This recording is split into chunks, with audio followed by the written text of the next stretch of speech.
class, welcome to EdVantage. My name is Huntsinger and I'm going to be your professor for Introduction to Sociology. So often on the first day of class, students ask me, Professor Huntsinger, what is sociology? Is it the study of social media? Is it the study of socializing? Well, yes, our field does include those aspects, but it's so much more. So we're going to go on a venture this semester, and once you're bitten by the sociology bug, you will never view the world the same way again. So it's first thing that we should define some terms. Sociology, if you look in any textbook, it is the systematic study of human behavior in society. So what does that mean exactly? Well, sociologists are interested in a couple of different areas. We're interested in identity. So who are we and how does our self-concept arise from our interactions with others in our social world? We're also interested in interaction between interpersonal relationships and between people in groups or institutions. We're also interested in social inequality. So it's no secret that some groups in society have more access to power and resources compared to other groups. We're also interested in social institutions. And a social institution is a group of people that come together for common purpose, such as education or the family. Another important term to talk about is what we call social location. And social location is all of your intersecting identities, or where you are on the social hierarchy.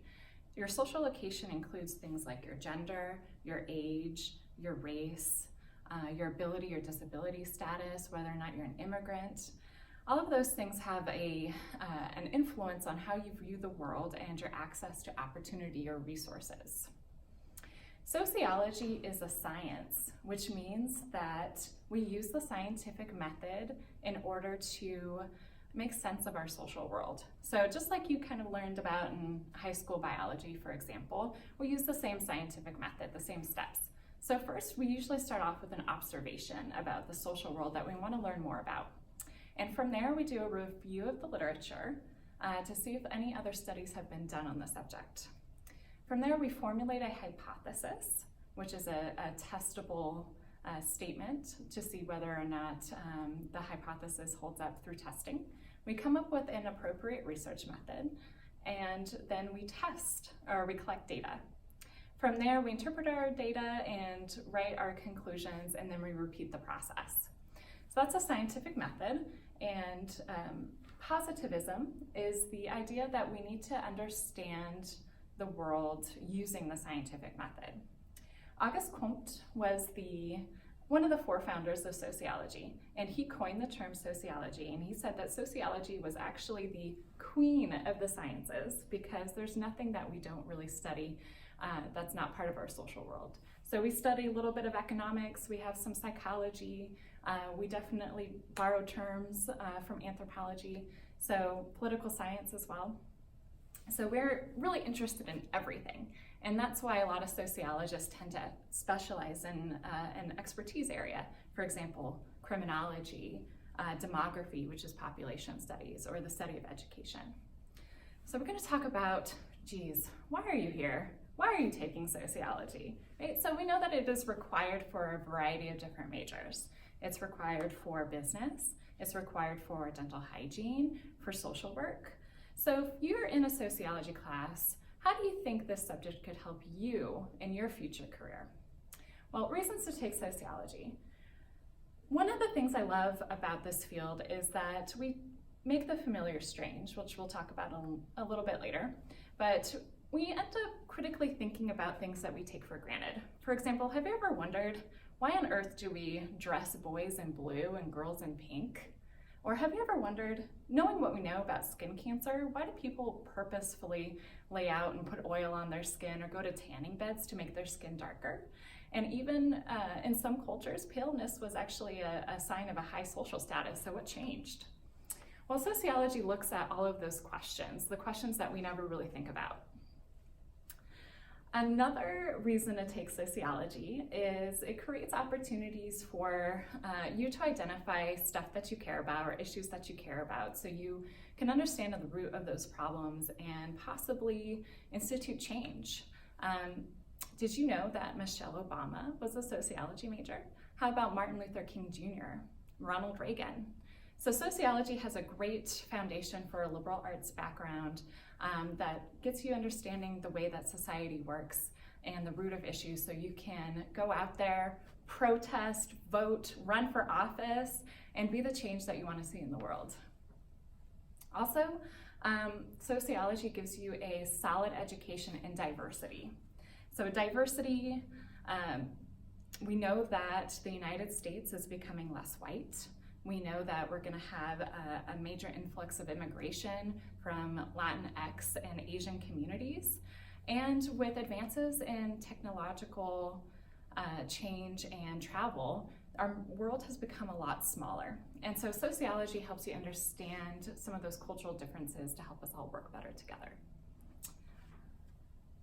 So I mentioned making the familiar strange a little bit earlier, but this is the idea that you're looking at society or your culture from an outsider's perspective, kind of like an alien, right? So, for example, pink and blue.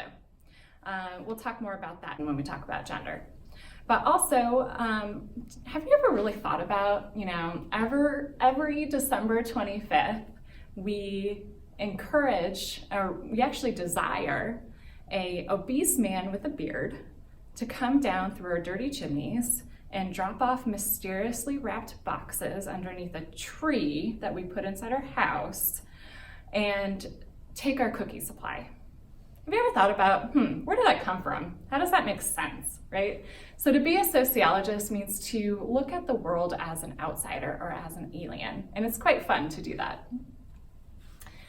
In sociology, we talk about the sociological imagination, and C. Wright Mills coined this term, and the sociological imagination, he says, was to combine the intersection of history and biography. And what he means by that is that in order to understand society, in order to understand human behavior, we have to understand the historical context the person is in, and also the social structure that shapes their worldview and opportunities. For example, I am a 31-year-old middle-class white woman in 2019, and my opportunities were much different, or are much different, compared to if I was a 31-year-old woman in 1950, right? So I was able to get a college education, go to graduate school, become a college professor. I was also able to delay marriage until 29. Whereas if I was 31 in 1950, I probably would have gotten married at 18. I probably would have had at least a couple of kids by now. And if I did work before becoming pregnant or before getting married, I probably would have worked as a teacher, a secretary, a nurse, or perhaps a model. My opportunities would have been very limited. And they would have been even more limited if I was a woman of color, if I was poor, an immigrant, or disabled. So that's what he means by understanding history and biography. C. Wright Mills also distinguished between personal troubles and public issues. And he says that you have to be able to locate your personal troubles within the broader societal context, right? So for example, a personal trouble would be, I don't get paid till Friday, and I don't have enough money to buy lunch today. Well, darn, that stinks. But that's, one problem, right? One person's issue, one person's trouble. However, if an entire population or if an entire subset of people had trouble making ends meet and buying lunch that day, that's when it becomes a public issue. And so the sociological imagination asks you to locate your personal experiences, your personal problems into the wider social context, right? And therefore, instead of looking at the individual, we can look at systemic issues. So oftentimes students ask me, okay, well, what is the difference between sociology and psychology? And sometimes there's a lot of overlap, especially with the field of social psychology. But we are interested in a lot of the same topics, for example, depression, mental illness, or drug addiction, right? But the lens we use distinguishes psychology from sociology. So as a psychology, when they look at depression, for example, they might be interested in what issues is the person going through that is stemming depression? What's going on in the brain? How can we do maybe cognitive behavioral therapy to change thought patterns? where sociologists would be more interested in, what trends are going on in the population? Why is depression increasing in the entire population? Why are more women on antidepressants compared to men? Why are more white people on antidepressants compared to other racial or ethnic groups? They would also be interested in how institutions might play a role. When did depression become a medical issue? Or medicalization is the term that we use for taking an issue that wasn't previously a medical, under medical jurisdiction, and turning it into a medical issue.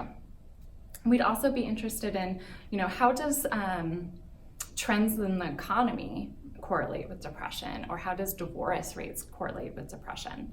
So sociology and psychology, like I said, has a lot of overlap, but we do have two particular viewpoints on how we view certain things. So I'm going to conclude there, and for my next video, we're going to talk about some sociological theories. So tune in. Thank you so much for joining me today, and I'll see you later.